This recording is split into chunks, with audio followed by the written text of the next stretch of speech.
Hello, my name is Carolina Coronado. My recipe, Carolina Coronado for una chef. Chicken, avocado salad.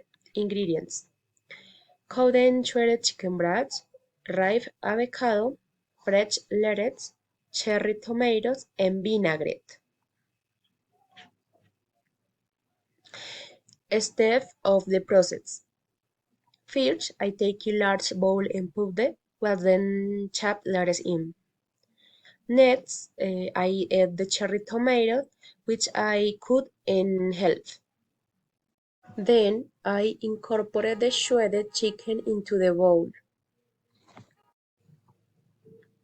After that, I cut the avocado into cubes and it stew the salad. Now let's prepare the vinaigrette. I mix olive oil, balsamic vinegar, salt and pepper in a jar. Then I chicken it well to emulsify.